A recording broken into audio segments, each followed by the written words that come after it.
할렐루야, 오늘도 좋은 날입니다. 요한복음 9장 35절에서 41절 말씀 묵상입니다. 오늘은 영적인 눈을 열어주소서라는 제목으로 말씀을 나누도록 하겠습니다. 안식일날 치료받은 맹인을 놓고 논쟁이 계속되어집니다. 바리새인과 제사장들은 평생을 맹인으로 살던 고통받던 그 불쌍한 사람이 치료받은 것이 기쁘지가 않습니다. 아니, 당연히 종교인이라면 고통에서 해방된 자의 손을 잡고 즉시 축하해주고 기뻐해 주어야 합니다. 하지만 그들은 안식일에 치료 행위를 했던 예수님과 치료받은 맹인을 죄인으로 심판하고 정죄합니다. 그 이유가 안식일을 어겼다는 것인데, 실상은 예수님에 대한 편견과 고정관념에 사로잡혀 있기 때문입니다. 그들은 예수님에 대해 알아보려고 시도조차 하지 않았습니다. 무작정 예수님을 그리스도로 시인하는 자를 출교하기로 결의했습니다. 편견과 고정관념이 그들의 눈을 닫아버린 것입니다. 우리 역시 그들처럼 하나님 앞에 나아갈 때 열린 마음보다 자기 결론을 가지고 나아갈 때가 많습니다. 하나님의 말씀을 들을 때도 마찬가지입니다. 자기가 보고 싶은 것만 보고, 자기가 듣고 싶은 것만 듣고, 자기가 원하는 것만 바라보고 그 말씀을 듣고 나머지는 그냥 흘려듣습니다. 대부분의 사람은 형통의 말씀, 축복의 말씀, 번영의 말씀에는 귀를 쫑긋 세우고 빨간 줄로 박박 그어 읽습니다.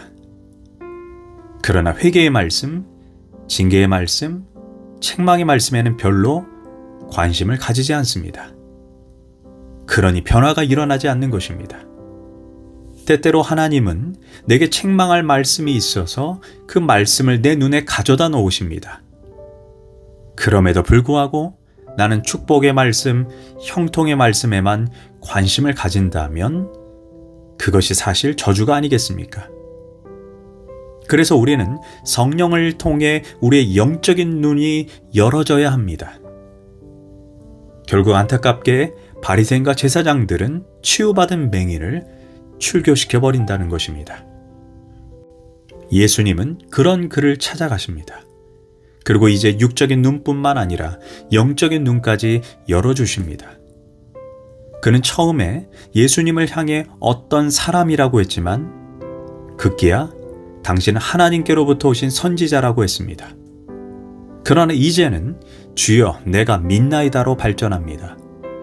예수님에 대해 알아가더니 이제는 신앙 고백까지 하게 된 것입니다. 눈이 떠지고 귀가 열리고 입이 열리는 경험을 한 것입니다. 예수님은 그 사람을 찾아가 내가 인자를 믿느냐라고 물으셨고, 그는 주여 내가 그를 믿고자 하나이다 라고 대답했습니다. 예수님은 내가 그를 보았거니와 지금 너와 말하는 자가 그이니라. 이에 그는 주여 내가 믿나이다 하고 절하는지라. 그는 예수님을 자신의 구원자로 고백하는 순간입니다. 이 고백을 가진 자를 그리스도인이라고 부릅니다. 교회 아무리 오래 다녀도 아직 이 고백이 없다면 진정한 그리스도인이 아닙니다. 그런데 이 사람은 단지 고백만 한 것이 아니라 예수님을 향해 절했다라고 말합니다. 여기에서 절했다는 표현이 예배했다, 경배했다, 찬양했다라는 의미입니다. 그는 고백과 함께 예수님을 예배하고 찬양하며 높였다는 것입니다. A.W. 토저 목사님이 이런 말씀을 했습니다. 하나님을 최고로 알지 아니하는 한 아무도 그를 경배할 수 없다.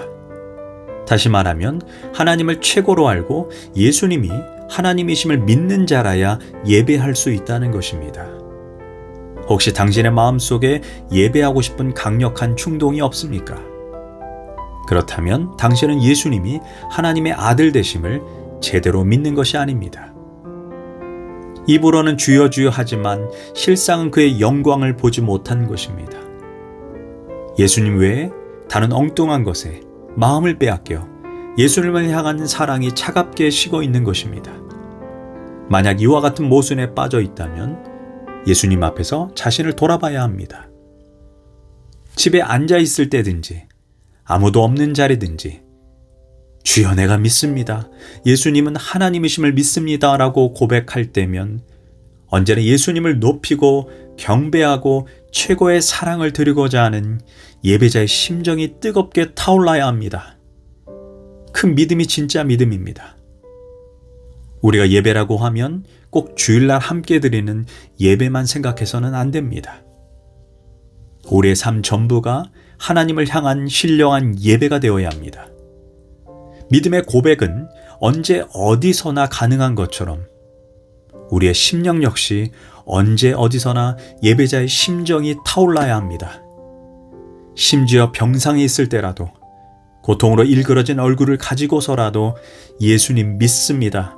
예수님은 나의 하나님이십니다. 라고 고백하며 가슴속에 감격이 일어나야 합니다. 찬송하고 싶고 높이고 싶은 열정이 불타올라야 합니다. 사업에 실패한 순간이라도 불안과 근심이 마음을 짓누르고 캄캄한 밤일지라도 예수님, 당신은 나의 하나님이십니다. 라고 고백하면 마음이 뜨거워져 그분을 경배하고 예배하는 심정이 되어야 합니다. 이제 맹인의 고백을 듣고 나서 예수님께서 이렇게 말씀하십니다. 39절 예수께서 이르시되 내가 심판하러 이 세상에 왔으나 보지 못하는 자들은 보게 하고 보는 자들은 맹인이 되게 하려 함이라. 그러자 이 말을 듣고 바리새인들은 분개하면서 우리가 맹인이란 말이냐?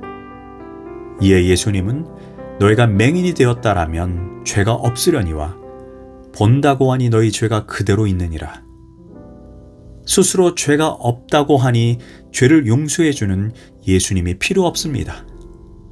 자신이 죄인이라는 사실, 영적으로 맹인이라는 사실을 깨달아야 비로소 구주를 필요로 하는 존재가 되는 것입니다. 그런데 저는 이 이야기를 들으면서 의아한 점이 하나가 있습니다. 바리새인과 제사장들은 하루에 몇 시간씩 성경을 읽고 연구하고 가르칩니다.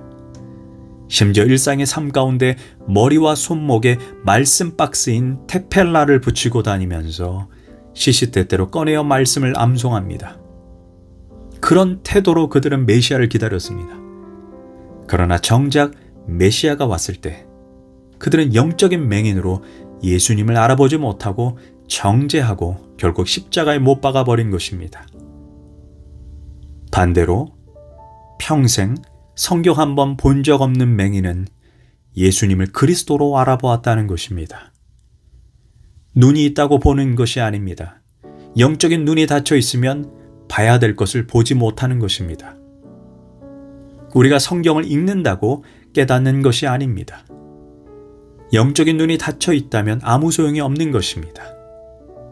우리는 주님 앞에 나올 때 주여 내 눈을 열어주소서, 내 귀를 열어주소서, 내 입을 열어주소서 라고 고백하면서 신령한 것을 구하고 듣고 보는 사람이 되어야 합니다.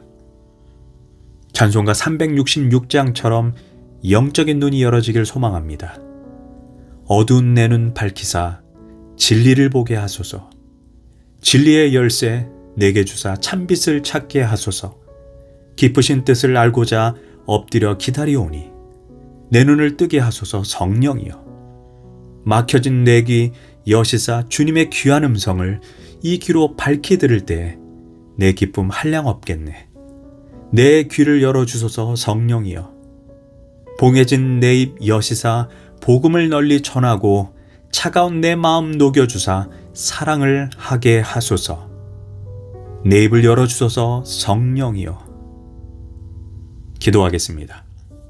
주님, 나의 영적인 눈을 열어주사 말씀 속에 나에게 찾아오셔서 말씀하시는 그 예수님을 아무 편견 없이 만나게 하소서. 예수님을 내 입술로 구주로 고백할 때 내 입술에 찬양의 향기가 한량 없이 솟아나게 하소서. 예수님의 이름으로 기도합니다. 아멘.